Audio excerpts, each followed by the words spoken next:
Rajim. Bismillahirrahmanirrahim. Alhamdulillahi Rabbil Alameen. We thank Allah subhanahu wa ta'ala for His mercy and for giving us this opportunity to be here this morning. Okay, we seek Allah to forgive all our shortcomings, and Allah should please accept this session for us as an act of ibadah. I'm very thankful and grateful to the organizer of this Muslim parenting conference, and I'm also grateful for being one of the speakers of this conference.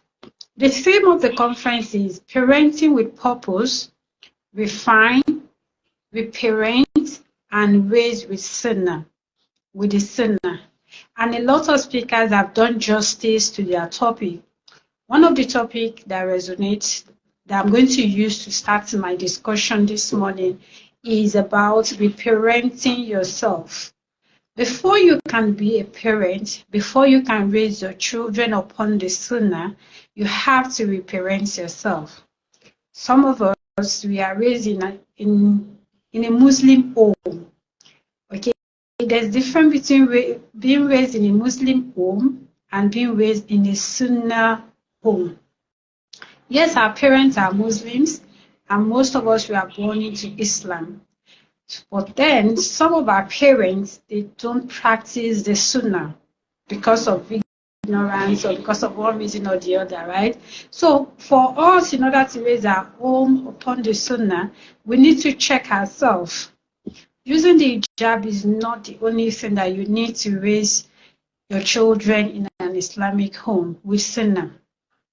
You need knowledge. And you cannot have knowledge except you reparent yourself. When you understand that, okay, I don't know this, I need to learn. I need to have these skills before I can introduce Sunnah to my children. It is not just about what you say, it is about what you do. So no matter where you're coming from, check yourself, reflect, and see what you're lacking that you need to put in your bag so that you can raise your children upon the Sunnah. So it has been amazing so far. So kindly go through the lecture of other speakers so that you can pick one or two lessons from them. My topic of discussion is the role of each parent in a complete Islamic home. The role of each parent in a complete Islamic home. We all have roles to play. Most times you think, or some people think that parenting is about the mother only. No, it is not about the mother only. When we look at one of the hadith of the Prophet ﷺ, it said that the best thing a father can give his child is his character. All right, I'm not quoting it verbatim. One of the gifts we can give our children is character. And the father, so when we talk about the father there, so it means that it's not just the duty of the mother, but also the father. Every parent, each parent has a role to play in order to raise the children upon the Sunnah. So, what is an Islamic home? Let's take it one after the other. What is an Islamic home? A complete Islamic home is more than just a physical structure. So when we talk about house, there's home. House is the physical structure. The home, that's the inside. The people there, what makes up your home? How accommodating is your home? All right, your house may look so beautiful on the outside. You have nice furniture, but what about the emotional, the spiritual, the other needs, social needs of the household? That's what makes it a home. All right. So the Islamic home is not just a physical structure, it is a sanctuary, a place where faith flourishes, a heart that finds peace, a place where your heart is at peace. When you're out all day, and when you enter your home, you feel at peace, you feel fulfilled. And the children in such home are nurtured with love and guidance. The children in an Islamic home are nurtured with love and guidance. meaning that you cannot guide anyone, you cannot guide your children except you love them. The Prophet ﷺ, most people accepted Islam not because of what he says, not because of his preaching only, but because in him is love. People love him and he shows love to people. No matter what you are, no matter your religion, no matter who you are, he loves them. He loves the people. And people know that, yes, the Prophet is such a lovable person. So most people already fell in love with him because of his personality. As parents, you want to guide your children. You want them to practice the sunnah. You want them to see you. You want to be a role model to them. And you have to show that you love them. In the way you communicate with them, there has to be love.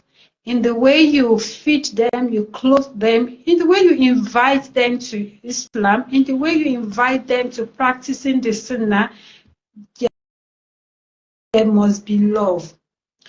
There must be love in your interaction with them. There must be love in the way you carry yourself. There must be love in the way you care for them. What they need is about you being intentional in showing love to them, because one knows that you truly love them, and in the way you react and relate with them, there is love. They are likely going to listen to whatever you want to say to them. Love comes before guidance. So what are the foundation of an Islamic home? What are the things that you have to have before you can call yourself, or you can call your home an Islamic home? One of the things you have to have is Tawheed, faith. You have to believe in Allah, strong belief in Allah, that every action, every decision in your home revolves around pleasing Allah. You're not doing anything. You're not even decorating your home. You're not making your house beautiful just because you want people to come in and say that, oh, your house is beautiful. But you're doing it to please Allah. Having good things is not haram. Allah wants us to have good things. So having your house well decorated, beautiful, is not out of Islam. But you have to have it at the back of your mind that you are doing it to please Allah. What are those things you are putting on your walls? What are those things you're putting in your sitting room? Are they things that you can pray? Is your sitting room a place where you can pray, or you just have to start turning things and taking things out because they are not meant to be in your sitting room? You just want them to be beautiful and you don't care about what you use? No. So whatever you want to do, whatever you want to put in your home, it has to be to please Allah. Apart from that, you have to also train your children to believe that whatever thing they need, physical needs, their emotional needs, social needs, everything comes from Allah. If your kids ask you something, you can tell them, you want this, you want ice cream, you want new shoes, you want new bag. Okay, please, have you talked to Allah? Have you asked Allah? Go and ask Allah. They may ask you, is it Allah that will do it? Allah will not come down to do it. Then you let them know that once Allah has granted it, you will surely have it. All right. Once Allah has granted it, you will surely have it. So you can ask Allah first, and then Allah will provide it for us to give it to you. Because every provision, all our provisions comes from Allah. So you have to build your house upon Tawheed. No matter the age of your children, the more you inculcate this belief in them, the more they grow up upon it. So as you're saying it to them, internally you believe that all needs come from Allah. But communicating it with your children with love will also help them to imbibe this attitude, and they grow up to believe that every provision, even the drop of water, everything is from Allah, and it's only Allah that can provide it for them. The second foundation is Sunnah practices. How are you practicing Sunnah? What do we mean by Sunnah? Sunnah is the way of the Prophet sallallahu alaihi wasallam. He's doing, he's saying, everything that has to do with his living. How did he live his life? How did he relate with children around him? How is it Islamic spiritual aspects? So those are the things that comprises of what the Sunnah is. So How are you upholding the Sunnah? The life of the Prophet itself serves as ultimate guide to every Muslim. It serves as what? Ultimate guide. Reading about the Prophet sallallahu alaihi wasallam, you can just only know that most of what he does, you can do it. That is why Allah did not send down the angels to us. He sent down human beings just like us, so that we can emulate them, we can do what they do, we can say the askar he says, we can sleep the way he sleeps, we can eat the way he eats, we can dress the way he dressed. Those are what we mean by sunnah. Trying to inculcate everything the Prophet sallallahu alaihi wasallam does during his life, those are that's what we call the sunnah. All right. Then the third thing, the third foundation is mutual respect. Mutual respect. You have to respect your children and you have to love them. Remember, we talked about love. You have to respect them. You have to love them. You have to show respect between you and your spouse so that the children can see the way you relate with them. When we talk about you respecting children, some people wonder, how am I going to respect children? You respect them the way you speak with them. You want your children to speak respectfully. You have to communicate with them respectfully, because they will not even speak with each other respectfully except you speak with them respectfully.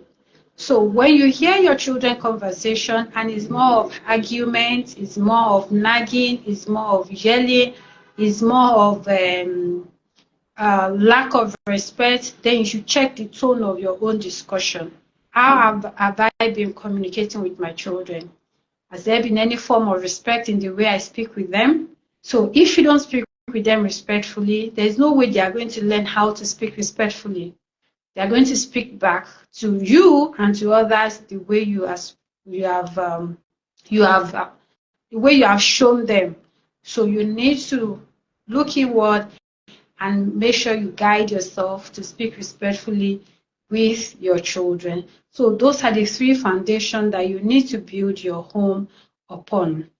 The home of the Prophet Muhammad sallallahu alaihi wasallam was a prime example of balance. The Prophet was gentle, he was loving, but yet firm when necessary. So the Prophet, if you are looking for the most loving person on earth, then the Prophet is the best person for you.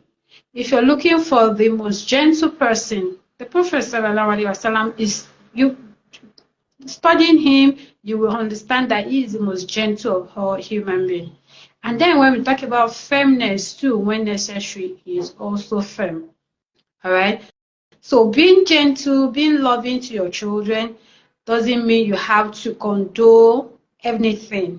You have to know when to step in, and you have to know when you need to hold on.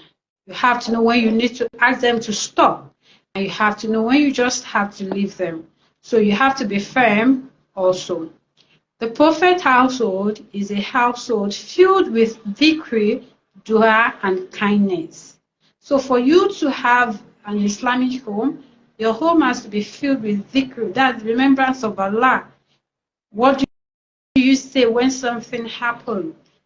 Do you continuously say your adhkar when you want to feed your children, even if your child is not talking yet? How do you feed your child? Do you say Bismillah so that your child can hear you? So, do you say your morning adhkar, your evening adhkar when you want to sleep? Your home needs to be filled with adhkar. When we study the Prophet sallallahu alaihi wasallam, you will know that he has adhkar for everything. You might even want to wonder if there is anything he does without adhkar. Everything, going to the mosque, there's adhkar, putting on clothes, there's adhkar, putting off his clothes, drinking water, eating, when you finish eating, when you want to sleep, when you wake up, using the restroom, coming out of the restroom, there's adhkar for everything. So when we continuously chant this adhkar in our home and teach our children, we can say that yes, we are building our home in an Islamic way. Dua, asking Allah for everything. Dua can be your salah, and dua can be your supplication where you ask Allah for everything. Remember when I said you tell your children when they need something, you can encourage them to ask Allah, and then when they ask you, there is only Allah that can provide. You have to ask Allah. Nothing is too small to ask Allah, and nothing is too big to ask Allah. So you ask Allah. Then kindness, you show kindness. Kindness to your children. You understand that there are some things, there are some mistakes that children will make. Just like you as an adult, you also make mistakes. Your children will make mistakes, but you have to be kind in correcting them. Discipline is not about punishment. It's not about inflicting harm. It's about you being in your children's shoe, understanding their development, understanding that, okay, this thing that my child has done is not the end of the world. Mistakes happen. Your ability to kindly correct the mistake is the most important thing. So you can think about a moment, just think about a moment where your children committed an error. How did you react to it? How did you react to their mistake? So that will guide you. Am I being kind to my children? Do I need to work more on myself? Am I reacting or am I responding to their mistakes? Do I give room for them? Do I give them excuses? Just like the Prophet ﷺ encourages us that we should give excuses to our fellow human beings. Do you give excuses to your children, or do you just react, you respond to their mistakes simply because you feel you have power over them? Because sometimes we react to our children's mistakes because we feel that we are ahead of them, we have power over them. So it is not just about what they have done, but it's about us, it's about our own ego. So we need to look at this. Because whatever we do, consciously or unconsciously, the children are learning it. Now, what makes up a home? We have the father, the parents. We have the father, the mother, and the children. The first thing you can do for yourself is to choose right. Before you even get married, choose right. Now that you have gotten married, now that you have chosen right, so hopefully, may Allah bless our home, then let's take a look at the role of the father. The role of the father in an Islamic home, because both the father and the mother will all have roles to play. What are some of the roles that the father has to play? I'm going to be using the acronym of a provider. A father is a provider. When we look at it in the layman's, just in the term, provider means he provides for the family, right? I'm going to be taking each of the letters to define the father's role. The father is often considered as the backbone of the family. He provides shelter, he provides clothing for the family, he provides food for the family, right? So, and he provides, apart from that, being a provider, the P there stands for a protector, all right? A protector. The father ensures the safety of his family. He ensures the safety of his family. That is the first role. Ensuring the safety of the family means that he should provide for them good physical accommodation, good house. He should ensure that he gives them good house to stay in. Accommodation, shelter is the first thing. So how is the environment? If you want to build your house or you want to rent an apartment, you have to be intentional that this place that I want to put my family, is it safe for them? So you have to ensure that it is not just physically safe, but it is also spiritually safe as well. Protecting the family means guiding them to avoid haram.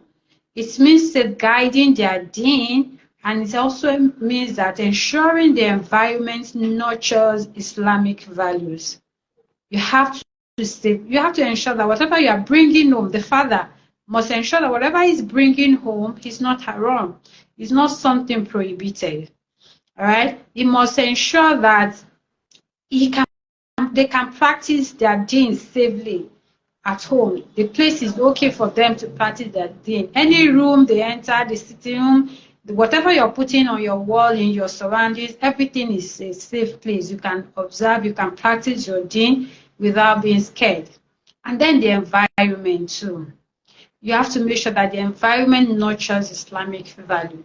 Yes, in Nigeria, we are not an Islamic state, but for you as Muslims, you have to be intentional. You might not be able to cut out everything from your environment, but there is a way, if you want to build your house, you can be intentional that, okay, this area, is it safe? Are there Muslims there? Are there mosques? Is there mosques in this area that we can all go to pray? Or am I intending to have a mosque so that other Muslims can come in to pray? Or you want to rent an apartment? How is it? Who are your neighbors? Are there people that your children will see and learn one or two Islamic values through them? Or there are people that will even corrupt the one you're doing at home? So you have to look out.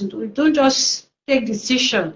You have to, the father has to look out to ensure that he's putting his family in a safe place. And also, in terms of provision, what kind of provision is he bringing home? What kind of work is he doing? He has to ensure that it is halal and not haram. The R stands for role model. Children imitate what they see.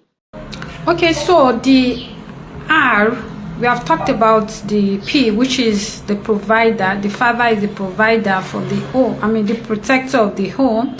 So he protects the household to ensure that everyone is safe, all right? And is intentional in ensuring that he gives them the right environment to live in. So the R here stands for role model. Children imitate what they see. A father must embody the character of true Muslim. He must pray regularly, he must speak with kindness, and he must display patience. He must be patient. So he must embody that character that he wants to see in his children. That's for the R. And then for the O is organizer. The father is a planner, is a strategist. He ensures that he plans his responsibility to ensure financial stability and organize family affairs. So he will not just be doing anything anyhow. He must portray himself as an organizer. He must understand what he needs to do to ensure that his responsibility, all the things that he needs to do as a father, is being taken care of. All right. Then V is visionary. So I just need to rush through this. Visionary, the father has role. So he is visionary because he can visualize. He knows where he's taking his family to. He knows that he wants to, excuse me. He knows that he wants to build a complete Islamic home. So he must ensure that whatever he does is leading into that goal, that vision, that place that he has seen. A father must have a long-term vision for his family. What kind of adult do you want the children to grow up to be, to become?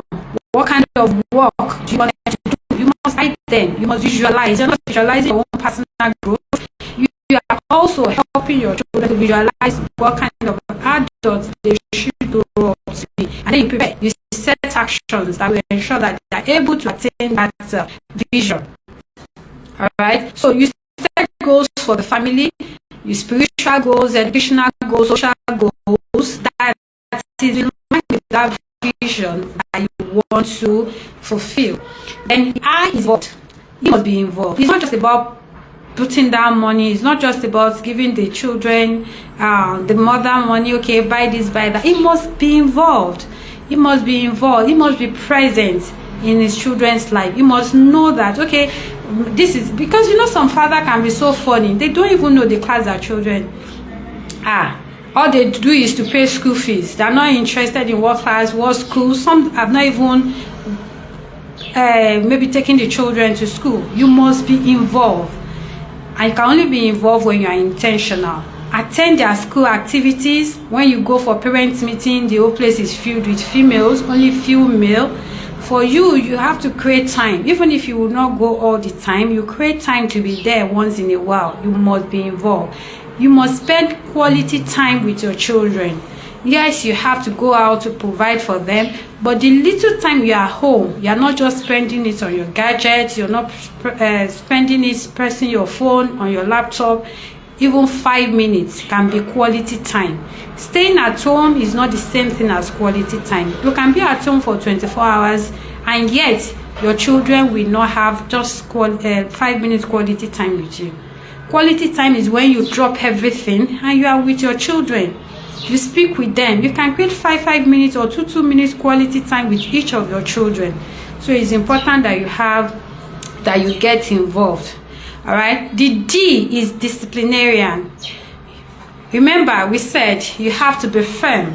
You have to love. You have to guide them with firmness. The Prophet ﷺ was gentle, was loving, but yet firm. So discipline doesn't mean harshness. It means setting boundaries with love and fairness. When it's time for spiritual duty, you don't give, once it's the right thing to do, you don't give the children the opportunity to do as they like. They have to know that this is what our Islam, this is what our religion permits us to do. Okay, and when you need to be firm, when you need to set boundaries, like some etiquette around the home, eating with the right hand, saying their azkar, knocking before they enter in some certain hours of the day, you have to be firm with that. He is an encourager. The E stands for encourager. He celebrates his children's successes, and he also encourages them to try again when there is failure. When the children perform well, he is there with them, no matter how little the success seems like. He appreciates them, he encourages them, acknowledging what they have done, stating what they have done. And then when there's a failure, he also supports them, letting them know that failures happen. All right? What we just need to do is to try again. So he's an encourager. The R, he is a reflector. He reflects on his own role. Am I living up to my expectation? Am I doing what is expected of me? By the time he wants to go to sleep in the night, he'll reflect about his day, his action and inaction towards his family. How fair have I been towards my wives, towards my children? Am I living up to what I should do? So he reflects on his role. So here are a few practical tips for the father. All right, the first one is what? He lead by example. Remember we said he is a role model. So he lead by example. He prays salahs on time. He reads the Quran, hadith. He talk with the children with respect. He's involved in their life, not only the academics life, their spiritual life, everything that has to do with children is involved. Then he set aside time weekly for family meeting. So that family meeting can be your talim period where you discuss about issue, spiritual issue. You can even discuss about character issue. You can discuss different issue in the home. Decision, maybe you want to take a decision, you want to take them to school, you want to change their school. There are so many things you can discuss during the family meeting. All right, so you discuss your goals, you discuss challenges, you discuss your vision with them, so that you all will be on the same page. Then you also balance work commitment with quality time with his family. Yes, he has to go out to work, but he ensures that he balances work time with family time. That's for the father. Now let's go to the mother. We said the father is a provider. So who is a mother in a complete home, complete Islamic home? The mother is a nurturer. The mother is a nurturer, and we are also, that's the acronym for the mother roles, which is nurturer. We're also going to break down each of the alphabets to buttress the roles that the mother has to play. All right, so the N is nourisher. The mother is a nourisher. A mother provides not just physical nourishment, but spiritual and emotional well-being through duha, love. Through duha and love, she strengthens her family's bond in Allah. So we cook meals for our family. We nourish their physical appearance, clothing them properly, feeding them nutritious food. That is not just our role. We should also ensure that we nourish our home with prayer, with love. We must support our children emotionally. We must be a safe haven for them. When they have something disturbing them, they must be able to come to us and tell us. All right, we must help them, nourish them through our constant bonding with Allah, and then ensuring that with our strength, we are able to support each of our household. All right, so then we have the U, which is the uplifter. The U stands for the uplifter. So a mother is an uplifter. The mother uplifts her family by providing encouragement and support, especially during the tough times. The mother role is not just for the children, he also uplifts even the father. So he's an uplifter. If things are not moving on well in the family, he tries to support by encouraging, by kind words. He's not supporting, maybe for example, especially maybe if the economy is not favorable in your home, you as an uplifter, you will not be there nagging, complaining. There will be a way you can manage the resources, and you can also support with prayer to ensure that your husband only brings something halal home that you can use to feed your children. So you have to be there to uplift the family. Then they are resourceful. She manages the home with wisdom, creativity, balancing the needs of everyone. You must be resourceful. You must know how to manage what you have available so that you can get the best out of it. You can have everything in your home. If you are not resourceful, it will be as if you don't have anything. And you can have few things. If you are resourceful, it will be as if you have everything. How resourceful are you in managing your children's clothing, in managing your home? How resourceful are you in managing food, knowing about food, what and what to put together so that your children will have the best nutrition? How resourceful are you in ensuring the academic performance and spiritual life is going on smoothly? So you have to be resourceful. Your creativity must come to play as a mother in order for you to raise children in a complete Islamic home. The T, teacher. Every mother is a teacher. In fact, you are your child's first teachers. You are your child's first teacher. What do you know? That's why a mother must be knowledgeable. You must have knowledge. If you don't have knowledge, how will you be able to teach your children? You are your child's teacher. It's not like, hey, I cannot teach children. That's not it. You are naturally a teacher, especially if you are a woman. If you go to preschool, you will see that almost 100% of teachers in preschool are women, because we are naturally born teacher. So you just have to harness that skills. You just have to go look inward and bring out that quality in you. Your femininity has given you that energy to teach. So there's no female that cannot teach. So you are naturally a teacher.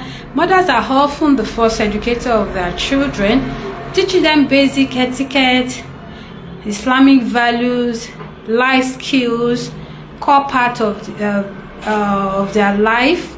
In fact, because you spend more time with your children, so they are going to be learning a lot from you.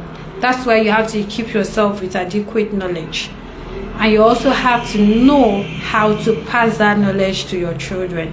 So you are naturally a teacher, and you must be able to teach your children. The U is unifier.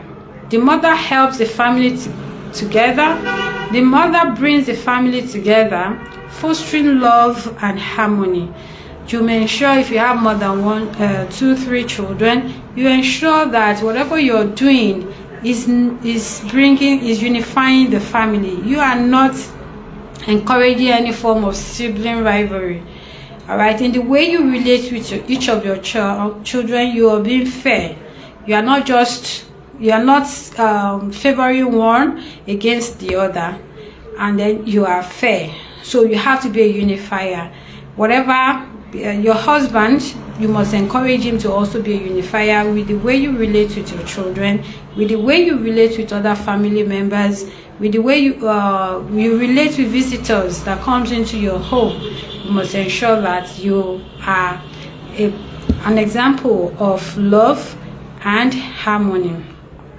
Then we have the resilient, the second R, resilient. Challenges will arise, but your tawakkul must be firm. You must hold on to the rope of Allah. You must believe that everything comes from Allah, and you must rely on Allah. Reliance on Allah is very, very important. You have to keep your family strong in times of challenges, in times of hardship, and then you do that by making sure that you are emotionally resilient and you are constantly in tune with your intuition and your praying.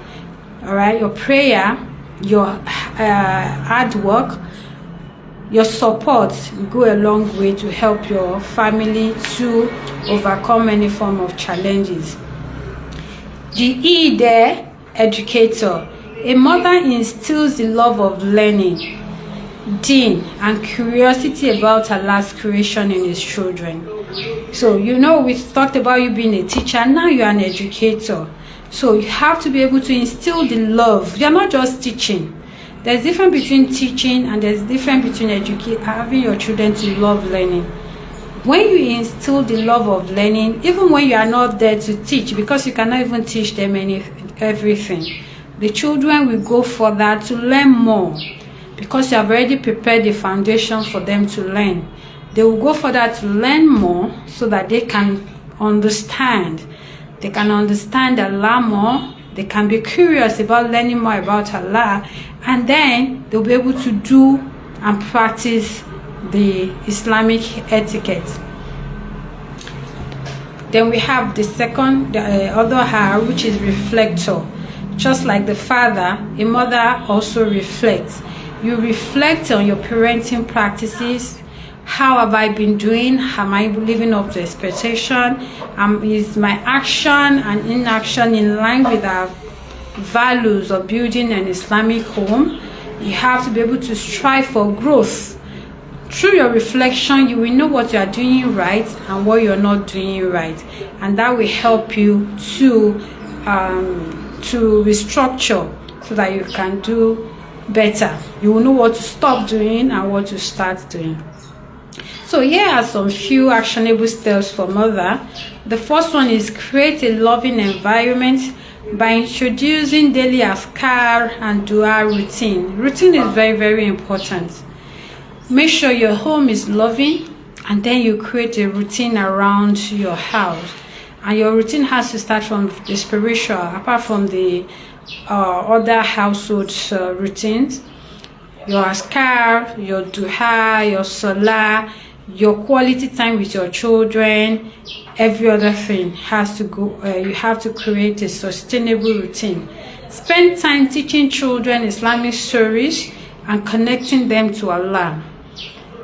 Okay, even if you don't homeschool your children or you homeschool your children, you must be able to teach your children Islamic stories. From stories, we talk about, there's quite a lot of advantage in teaching children, reading to children. So reading Islamic stories, telling them stories, reading the Quran, explaining the Quran to the children, explaining the hadith to the children, will help them to understand more. So they're not just seeing you do things, they also understand why you are doing what you're doing.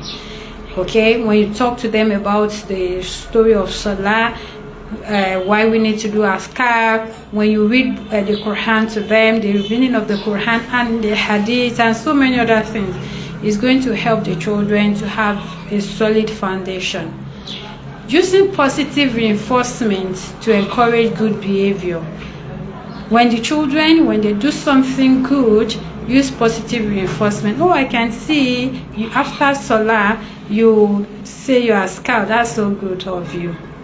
You will mention that specific thing that your child has done right, so that the child will be able to do it even when you are not there.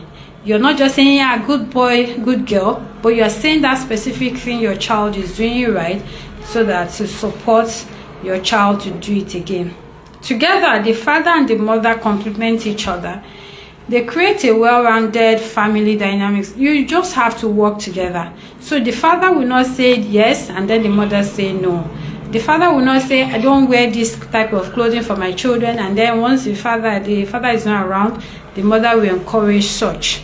Even from a younger age, some father, they prefer you not to wear trouser for their girl child Although some of us will be like, oh, there are still small words there. So we have to understand each other. We have to be able to say one. If the father says one thing and is in line with the sunnah, you, the mother, you don't do otherwise. You have to have a time that both of you connect to understand how you want to run the family. That's when we talked about vision. The father will bring out his vision. This is my vision for the family. Then you will come as the resource person. What are we going to put in place to ensure that we are able to attain this vision? What goals are we going to set? What roles am I going to play? What are the things I need for us to be able to attain this vision? So you're going to communicate, you're going to discuss it, and then you're going to map out the action that needs to be taken in order for you to be able to give out the best. Islam emphasizes teamwork in parenting. The Quran says we are garments for each of you. We are garments, as in they are garment for you and you are garment for them. That's Quran 2 verse 187. So we are garment for our husband is garment for us. So that means that whatever we want to do, we have to understand each other and we have to work together. You don't do your own thing your own way. The husband don't do his own thing in his own way. You have to bring it together. Since we want to build an Islamic home, we have to cooperate. Cooperation is about shared responsibility. Both parents are partners. The father, the mother are partners in raising righteous children. So we have to ensure effective communication, discuss family matters together, and align it with our major decisions. Okay, mutual respect. Appreciate each other's efforts. You are not there condemning the husband in the presence of the children, or the husband is condemning the wife in the presence of the children. You have to appreciate each other's efforts. Schedule weekly parent meeting to review parenting goals and share feedback. So you and your husband, you have to create time to look at your goals. You can set goals, you can set short-term goals, long-term goals for the family, and then you create time to look at it together. How have we been living up to expectations? What do we need to do better? What do we need to stop doing? Raising children with the sunnah, you have to truly raise children with purpose. We have to incorporate the sunnah into our daily life. And the sunnah, that is to teach children Islamic manners, saying Bismillah before they eat, the azkar they say when we are leaving, when you're entering the car, when you're coming home. All these azkars, you have to be able to chant it out loud. If your children are still young, they repeat it after you. The more you are doing this, the more you're instilling that etiquette in them, and they'll be able to do it. Create family traditions like Quran sessions where you all read Quran together. Maybe after Subuhi, it should be your tradition in your home that everyone, once you're coming back from the mosque or you're in the mosque, the next thing you to do before you start preparing for school or start doing anything is for everyone in the household to go and take their Quran and read. All right. So, or you have a time for tahfiz, maybe weekend, Sundays, Saturdays, you pick a time, 1 hour, 30 minutes, where everybody sit down, and then you assign lectures you discuss the hadith or whatever topic you want to discuss with the children. Story time too, telling them about the stories of the Sahaba, the story of some stories in the Quran, and lots more. You also promote kindness, you promote charity as a family activity. So everyone in the family, they are being kind, they are showing kindness to one another. Doing charity is one of the etiquette of a Muslim, one of the things that Allah subhanahu wa ta'ala encouraged in the Quran. We must also ensure that we imbibe this in our practices. Giving our children something to go and give our neighbor is telling them that it's good to share. When you have someone in need and you give them, no matter how little, that is encouraging them to share. So we must imbibe this in our children. So children learn by observing. So we must embody what we say We must not just say, we must do what we say. We must live the sunnah if you want to raise a complete Islamic home. Okay, we must go beyond the physical appearance of our dressing. We must be able to do the talk. We must be able to do and contribute and make sure that every part of our life we are living the sunnah. We are living the Quran as much as we can. We must also continuously pray. Whatever we set out to achieve can only be achieved if Allah subhanahu wa ta'ala make it easy for us. So prayer is something that should be the foundation of our home. We must always pray for His. Once you have your vision, yes, this is how I want my children to grow up. This is what I want them to be able to do. This is the sunnah I want us to imbibe in our home. Then you take it to Allah. You pray that Allah make it easy for you, make it easy for the children, because it is only Allah that guides. We can only do a bit, but with Allah, we can achieve more. So alhamdulillah, with this few, I've been able to run through the topic. I pray Allah accepts this from us as an act of ibadah. Despite the challenges here and there, we are here, and then I want to pray that Allah use this to accept this little one for us and forgive our shortcomings, and then make it beneficial for you. And whatever I've said wrongly, I pray Allah use it to forgive my sins and guide us to be a better person, raise better children in our home.